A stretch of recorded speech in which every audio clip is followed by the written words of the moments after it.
অনেক স্বামী স্ত্রী আছে, অনেক স্বামী আছে স্ত্রীর ভালো গুণ দেখে মনে মনে আলহামদুলিল্লাহ বলে, আল্লাহকে শুকরিয়া জানায়, কিন্তু বোর কাছে কিছু বলে না। বোর এবার দৌড়ের উপর রাখে সবসময়। অনেকে মনে করে যে দৌড়ের উপর রাখলে মহিলা মানুষ সোজা থাকবে, প্রশংসা করলে মাথায় উঠবে, এরকম চিন্তা অনেকে করে। এটা ভুল।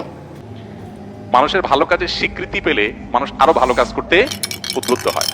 আর আল্লাহ তাআলা সেটাই নির্দেশ আমাদেরকে করেছেন। নবী সাল্লাল্লাহু আলাইহি ওয়াসাল্লাম বলেছেন, মাল্লাম ইয়াশকুরিন নাস লাম ইয়াশকুরিল্লাহ। যে ব্যক্তি মানুষের ভালো কিছু দেখার পর তার শুকরিয়া জানায় না, মানুষকে যে শুকরিয়া জানায় না, সে আল্লাহকে আলহামদুলিল্লাহ বললেও সেটা শুকরিয়া হয় না। এই জন্য শুধু আল্লাহকে আলহামদুলিল্লাহ বললে হবে না, মানুষকেও স্বীকৃতি দিতে হবে।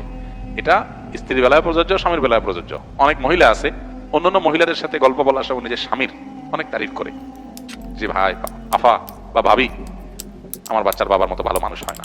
আর আমি মুখ দিয়ে বলার আগে সব হাজির করে, বাইরে আরেকজনের কাছে চাপাবাজি করতে বেশ ভালোই লাগে, কিন্তু স্বামীরে সবসময় দূরের উপর রাখবে, তার সামনে তার কোনো স্বীকৃতি দিবে না। এটা এই রোগ আছে অনেক মহিলার মধ্যে।